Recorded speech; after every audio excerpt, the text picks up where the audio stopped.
I play, as long as I go number one in the draft.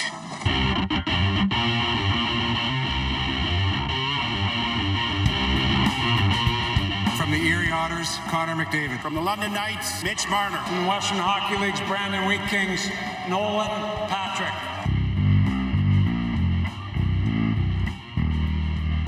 This is Tracking the Draft with Craig Button. He checks an enormous amount of boxes. Nobody in this draft did more with less. I absolutely love him. It's not his skills that anybody's concerned about. It's that playing attitude. And quite frankly, it's really poor. Speeding towards the future of the NHL. From the U.S. Development Program, Jacob Truba. From Färjestad of the Swedish Elite League, Jonas Brodin. From the Boston U Terriers, Brady Tkachuk. He could play in the NHL next year. He's one of those guys. Here's your host, Dean Millard.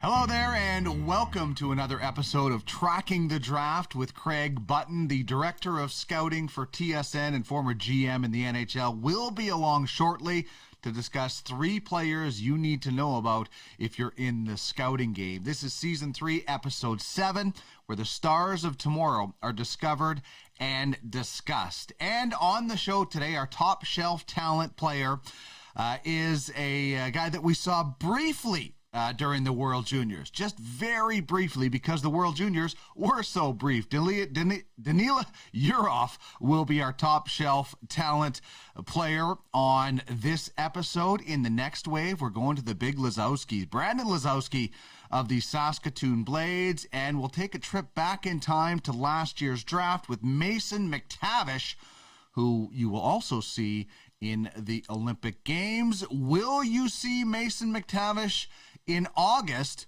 during the resumal of the World Juniors? That's a big question. We'll talk to Craig about that news that came out recently, that the World Juniors could be resumed in August. And hockey fans, especially those in the Ultimate Fantasy World Junior, will really, really love that news if it indeed comes to fruition.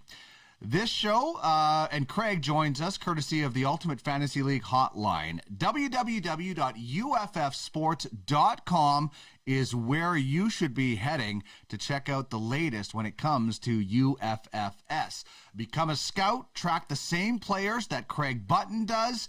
In this format, you own the game, so get in the game and put your scouting to great use. And we have more great shows on Ultimate Fantasy Sports Network.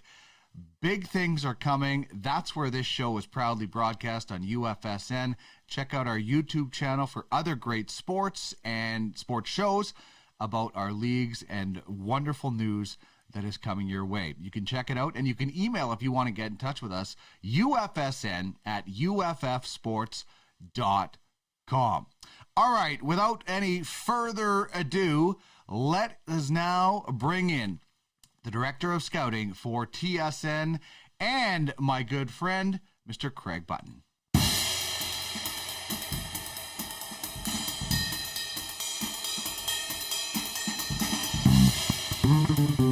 Here he is, the Director of Scouting for TSN, former GM of the Calgary Flames, and a Stanley Cup champion with the Dallas Stars.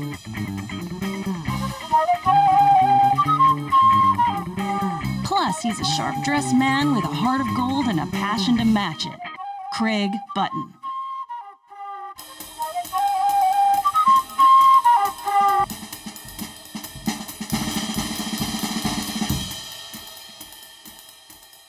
Craig, the news keeps getting better and better. Word is that the World Juniors could be possibly played in August. That's awesome news for everybody, including us in the Ultimate Fantasy World Juniors.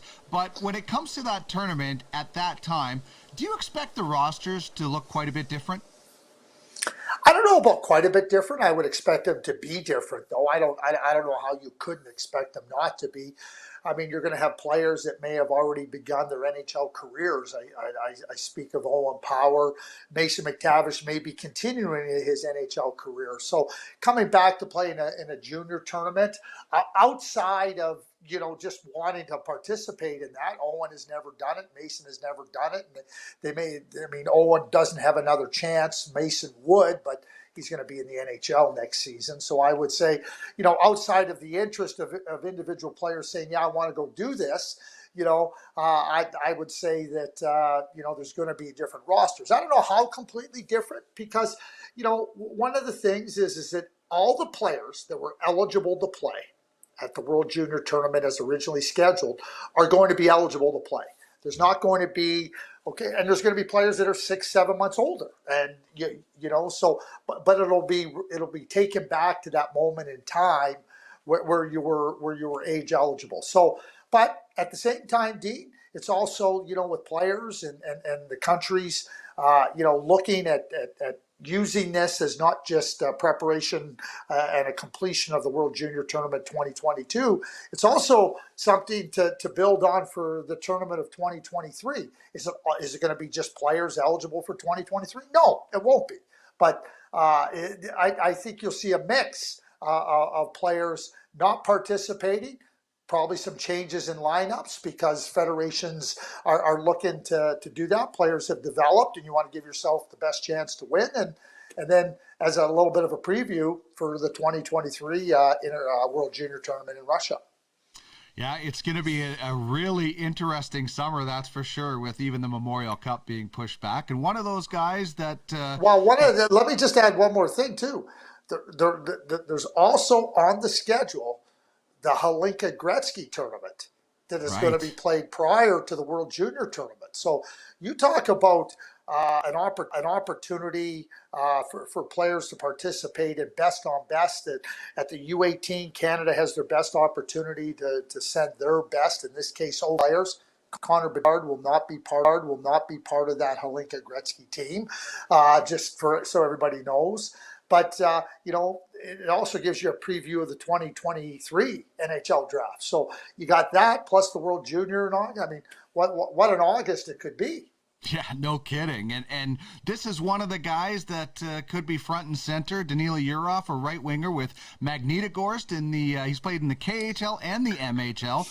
Alpine Prospects has this star forward, 5 goals, 12 assists in 13 games this year, and ranked number 5 on the Craigslist. What I've seen in the research on this player, he always seems to be playing at a higher level. 15 years old when he played in the MHL. He's played in the KHL this year. How has he risen to each challenge of playing a level or two up? Well, the first thing I would say is he's really good. So, you have those skills and those attributes that allow you to be an impactful player, but you also have a maturity in your game that allows you challenges of playing against older competition. I don't know if unfortunate is the right word, but in the KHL he hasn't had a lot of ice time, and certainly that happens with younger players in the KHL. But when you watch him play at the levels within his own age group, the World Junior, the U18, you're talking about a player that has so many high-end attributes, from the skating to the puck skills to the thinking to the competitiveness. He's got power in his game. He can score as well as he can make plays. He's comfortable playing in tight areas. The comparable I've used for him with respect to his play, and I'm going to use a Hall of Fame player as a comparable. It's Marian Hossa. I think Danila has similar qualities that Marian Hossa displayed en route to a Hall of Fame career. You think about all the situations in the game, and he's an all-round player. He can do all the things within his skill set, the different things that are required depending on the situation, as well as playing all the situations in the game. And that makes a player like Yurov an incredibly attractive player for NHL teams heading into the 2022 draft. Well, when you talk about kind of that comparison a little bit, the skill set is one thing. Is there an all-around game comparison that Marian Hossa, because he was one of the best all-around players, do you see that same all-around game with Yurov? Completely. Absolutely, I do. He kills penalties, plays on the power play, again, like that's why I use Marian Hossa as the comparable. There's no question in my mind that he has that what I call a global package in his game. And that global package is all situations. Well, that's exciting for teams that in the UFHL and also teams in the NHL that are, there's a reason that he is highly ranked. Now, you saw him briefly at the World Juniors. Was there any noticeable improvement from your previous viewings? I always wonder when you see these guys from Europe that you don't see all the time. Did anything stand out even more when you watched him for the brief moment? Well, the first thing I did when I saw where he was initially in the lineup for Russia was I'm going, Sergei Zubov's going to figure out real quick that this guy can play much higher in the lineup. And true to my thinking, Sergei Zubov had him up higher in the lineup and had him playing more.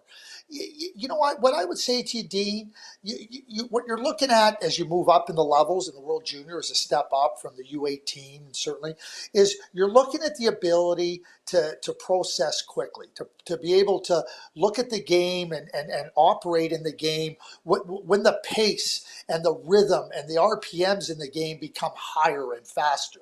So, it's one thing, and I'll get into this just in terms of a scouting part of it, because I made a note about it the other day, and I'll share it with you, but it applies here to Yurov and other players. You can sit down and go, okay, he's got to play at a quicker pace, he's got to play at a higher level, and you can project it. Some players aren't capable of doing it, ultimately. They aren't. So as you're watching them move up the levels, and you're watching them, in the case of Yurov, go to the World Junior level, and you're seeing him, okay, he still processes the game at this higher level where the demands require you to process a little bit quicker. And, I'm going to read you this note, and this is what I wrote in my notes the other day, and it was during a Western Hockey League scouting effort, and I just said, real challenge in scouting is projecting players to play and process at quicker and faster speeds. Some are capable, lots are not. Les Gramatic, who was Canada's track and field coach for a lot of years, always talked about sprinters. He said the only way you can test sprinters and their ability to be world class is to see if they can run faster. And the only way you can test them to run faster is to push them to run faster. He said, he worked with lots of athletes in his day. And he said, as time went on, he said, despite desire, despite training, some just weren't capable of running faster. It's the same thing with processing speeds. It's another part of the scouting equation. It's easy. You said, oh yeah, you'll be able to project that. Some never able to do it, ever. So that's what I've seen with Yurov, is taking that step up. Yeah, and being able to do it, because you're right. Some players just aren't able to make that translation to the next level, and No. it's why you say, how did this guy not become a star? Well, there's we could get into that for hours on the different reasons, but sometimes they're just not able to make that next step in translation. Well, speaking, you just mentioned about a Western Hockey Leaguer. Here's a Western Hockey Leaguer we can talk about in the next wave. Brandon Lazowski plays center and wing for the Saskatoon Blades in the WHL. Can West Scouting, one of the many studs in their stable, and 21 goals, 10 assists in 38 games this year, ranked number 70 on the Craigslist, and he seems to have a nose for the net. Would you call him a goal scorer first? No, I would call him a competitor first. Do you know why he has a nose for the net? Because he's always driving to the net. Because he's not interested in playing outside the guts of the action. Everything he does is attack. He's got an attack mentality. He's going to attack you on the forecheck. He's going to attack the net with the puck. He's going to attack the net without the puck. He's a hunter. He's that player that when the puck's going to the net, he's looking. He goes, I know I don't need to go to the corner. I don't need to hang high because the puck's at the net. I need to go find that puck. I need to go get in and around that net. And he's a fantastic competitor. He's got a real fire and an intensity in his game. And so his 21 goals don't come off of, this exceptional dangle ability or this overpowering shot or that type of thing. It comes a straight hunger. Yeah, he's got the ability to finish off those plays in and around the net, but it starts with an unbelievable, competitive fire in him, and to get in and around the net, and he's quick. Like, and the other thing, and I look for this in players all the time. This is the question: do you allow yourself to be denied easily? Because if you allow yourself to be denied easily at the levels below the NHL, what do you think is going to happen when you move up the level? It's going to become like a day at the beach. You're going to be denied forever and a day, and despite your abilities and your talents, doesn't matter if you're denied easily. And Brandon Lisowski is not denied easily. He does not allow himself to be denied easily. Well, and that's one of the things that I read about him is the drive that he has, as you mentioned, but his ability to read the game, and not just in the offensive zone. A smart player that uses smart positioning to defend and be responsible in his own end. Do you see the same things? Yeah, well, I mean, again, he's wired in. He's wired into the game. He's physically and mentally intense. So when you're in different parts of the ice, it requires a different focus. Everybody says, well, how do you play without the puck? Well, you know what? You gotta be in that mode of I'm gonna just dial in here. I'm gonna be strong positionally. I'm not gonna get pushed away on the boards when the puck's coming around and a defenseman's bearing down on me. I'm gonna be ready to jump into the play and get a poke check on a player and not let him have an easy passage to the net. I'm going to work hard to get to position so my defenseman comes around the net, and the first thing he sees is me. He sees me there, and he knows that I'm going to take that puck, and I'm going to be the guy that is going to be a reliable, dependable player. So it starts with a real again, mental focus on what he can do to make a difference, and he certainly has that. So when you look at the next level, is this a guy that you think can, be a points guy? Do you think he can be more of a role player type guy at the next level? Does he have the ability to kind of dictate, or where do you see the comparison of him at the next level? Well, here's what I would say to you about Brandon. Is he going to be a frontline player at the NHL level? I don't see that.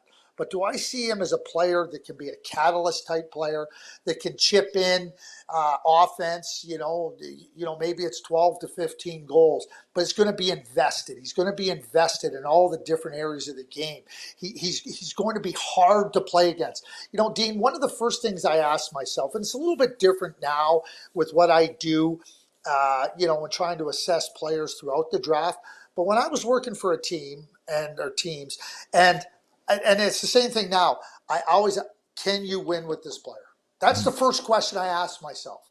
Can you win? Because ultimately you're drafting players to help you win.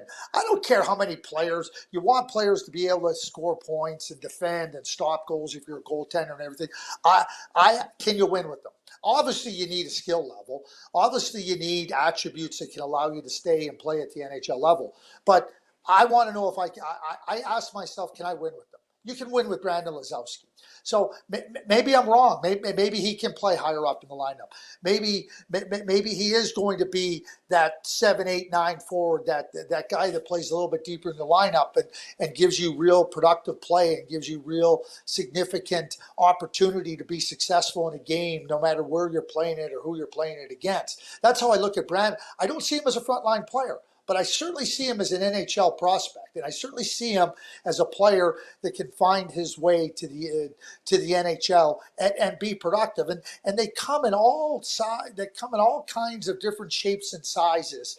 When you're pushing yourself to that level, and certainly I think Brandon has those capabilities. And I'm not going to be projecting players that I don't think have those capabilities, but I see that in Brandon. Yeah, I like that analogy. Can you win with this guy? Because that's what every coach wants to know. Can I throw this guy over the boards and know what I'm going to get? You want repetitiveness for your hockey players, so you have consistency. Well, Craig consistently joins us on the UFHL hotline because scouting is a huge part of the platform, lifeblood of franchises in the UFHL. Any free agent, any prospect goes through a scout. So get in the game where you own the game and start putting your scouting talent to good use. Become an independent scout or form a partnership with an existing franchise.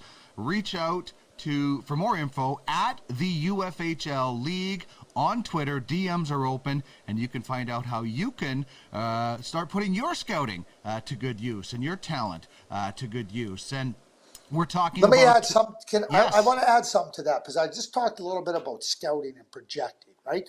And this is probably a good opportunity, when we talk about the UFHL and, how you take your interest and how you take a passion and how you develop. I mean, we talk about projecting and developing, when you're looking at assessing hockey players, well, it's the same thing in scouting and understanding different elements of what there's nothing wrong with being confident in what you're projecting, but you also have to know that just because you have confidence, there's no guarantee that that's how it's going to result in. I'm going to use a comparison here in a second, but I want to talk about a general concept. And when I talk about players and trying to play at a faster rate and a higher pace, it's easy to say, oh yeah, once they get up that, they're going to be able to do it. Well, guess what? A lot of them can't do it. And it doesn't mean they weren't good players at the lower levels. And here's one of the biggest challenges, if not the biggest challenge any scout has when you're evaluating players at levels below where you're going to project them at. You rarely, and I say rarely, it's extremely rare to get an environment where you're evaluating players at the level they're ultimately going to be playing against. Like, you don't get a chance to go and watch Danila Yurov playing against NHL players at the NHL pace. You have to project that. You have to say, okay, I think he can do it. You do a lot of background work. You try to say that, and you try to say with a lot of confidence, what a player's capable of doing. But you never, ever, I shouldn't say ever, rarely, it is the rare circumstance where you can evaluate a player. I'll give you an example. During the lockout of 2012-2013, it was Alexander Barkov's draft year. I was over in Finland. I got to watch Alexander Barkov go head-to-head against Mikko Koivu in a game. Taparov was playing TPS. That's as close as it gets to being able to try to evaluate a player at the NHL level. That's as close as it gets. Mikko was he was a top player at that point, hard player. So now you get to watch Alexander in his draft year play against that player. And so it gives you a little bit more intel. That doesn't happen. In fact, it happens so rare. We drafted Jason Botterill in Dallas in 1994. Jason, three-time gold medalist with Canada's World Junior team, NCAA champion with Michigan. We love Jason. We knew how hard he worked. We believed in everything he did. He was smart. He knew how to play the game. He was competitive. We talk about believing there's a player that could help you win. We had no doubts about those things. But what we did is we projected that because we saw his skating stride and because we saw where he was at, we thought because we knew how hard he worked, we knew how committed he was, that skating would improve. It never did. Not to the level to allow him to be a player at the NHL level where he could be a real strong contributor and a long-time contributor. It was never able to happen. It wasn't because he didn't work at it. It wasn't because he wasn't committed. And it goes back to what I just said about Les Gramatic, the coach for Canada's track and field team for a number of years. Until you push them there, until you see, can they play, can they skate at that level, and can they get up to that pace, it's still a projection. So Jason Botterill, I hear it all the time, he failed. No, he didn't. Jason Botterill never failed. He got the most out of everything he had. You know what? We failed in our projection, not Jason Botterill. Keep that in mind when you're scouting. There's things, as confident as you are in your projection, that are still unknown. Yeah, and it's expectations. You use that word a lot, having the right expectations. Well, I think the expectations for our time machine candidate are sky high. Mason McTavish, a center who's played in Peterborough, Hamilton, among other teams this year, but that's in the OHL. Can West Generals drafted him in the draft auction, 9 goals, 5 assists in 8 games, and he went 3rd overall, and he almost has played everywhere. Anaheim, San Diego, Peterborough, Hamilton. He's played in the World Juniors and soon the Olympics. A lot of different levels. We talked about it with Yurov. It means he keeps having chances to prove himself to himself. Yeah, that's very well put. Let's just rewind. Let's start in April of 2021. He played a little bit in Switzerland up to that point. Dons Team Canada jersey at the U18. Really strong contributor, a real key to Canada winning gold at that tournament. Gets drafted by the Anaheim Ducks and third overall. Then he ends up going to the Anaheim Ducks training camp. Ends up playing games in the NHL with the Anaheim Ducks. Ends up playing games in the American Hockey League with the San Diego Gulls. Comes back to Peterborough. Plays very well in Peterborough. Then he ends up going to Team Canada's World Junior team. Then he gets traded to Hamilton. And now he is going to be suiting up for Team Canada at the Olympics. Like, we're not even talking 12 months, Dean. Just think. Just think about all the different signed jerseys Mason McTavish could have from all those different elements. You talk about whirlwind. You talk about experiences. And at every single one of those experiences, save because we're going to have to wait to see what happens at the Olympics. But at every single one of those experiences, all Mason McTavish has shown is this great ability to perform at the level that he's at and above the level he's at when we're talking about junior. I don't think there's any doubt he's going to have a real strong NHL career. Yeah, and I think that this is really exciting. I mean, you just don't get the types of 12-month spans that you just laid out. And along the way, he's been allowed to work on different things. At the NHL level, he was probably working on different things than maybe he is doing at the OHL, or at least accomplishments. Is there any kind of great improvements that you've seen in even the past couple of years? Is there something that you've seen him, he does everything so well. Is there something you've seen him really work on with his game? Well, here's what I would say with Mason, and I noticed it this year. So you have to be understanding. So he didn't play for a full year. His season got shut down in March of 2020. He didn't play. Played a handful of games in Switzerland before coming back and playing at the U18 tournament for Canada. So, you stay in a state of preparedness. You're working on a lot of off-ice things. How much ice time he got to work on his skills and whatnot, I'm not fully aware of. But you're not playing games. And so, you're working, you're trying to stay ready. You are ready. You are prepared. But now you come and certainly what I saw was as a player, and this happens with young players, they think they got to be heavier. And I don't care what the generation is. It just seems everyone, they feel, we got to be heavier. We got to put on weight. Well, there's two things that have to happen. You have to, number one, your body has to be able to carry that weight. Because if your body's not capable of carrying that weight, it's going to slow you down. Now, you're watching Mason McTavish play at the U18 and you're watching a real dominant player. But what I noticed this year when he came back to Peterborough, I noticed that he was a little bit lighter. And you know what was really impressive? He was a little bit quicker. So now you have a player that's got these fantastic skills. The skating was always good. There was never a problem with it. But now I'm thinking, he's a little bit lighter. He's a little bit quicker. Oh, boy. How much scarier is that for opponents? How much better does that make Mason McTavish? And it's something that players go through. They go through it all the time. They go through the whole prospect of like, oh, geez, I got to be a little bit heavier. Your body will determine that in due course. I call it the natural laws of maturity, and one of them is physical. And I think that Mason understood that. He'd probably being in Anaheim and being around players at the NHL level and going, geez, they're not big and heavy, but somewhere they start to believe they got to be that. But Mason McTavish looks lighter, and by being lighter, he's not but looks like he is lighter. He's quicker, and that's a scary proposition for opponents because Mason McTavish is clearly directed in terms of where he wants to go, how he wants to get there. And you heard me talk earlier about not being easily denied. Mason McTavish is not easily denied. It's a challenge.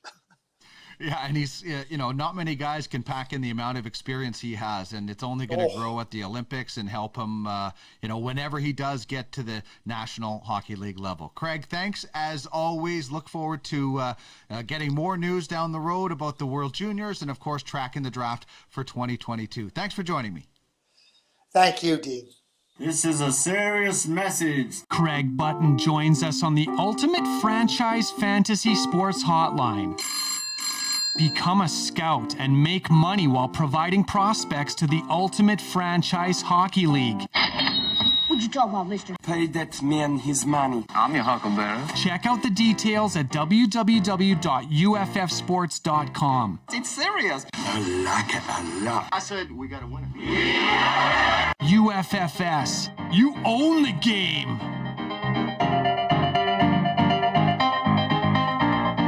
Another fantastic week when I get to visit with my good friend Craig Button. We thank him for his time, his knowledge, and of course, his unmatched passion when it comes to life and the game of hockey. And Craig is so kind because a couple of times a year we do Craig's Counsel, where it's a chance for not me to ask the questions, but you to ask your scout or draft or story time questions, scouting tips and story times. And Craig's Counsel is what we call it. So we'll do that a couple of times a year. If you have a question that you would like to ask Craig, just send us an email, trackingthedraft@gmail.com. That's trackingthedraft@gmail.com, and we'll add it to the list of topics that we have. As mentioned, this show is proudly being broadcast on Ultimate Fantasy Sports Network.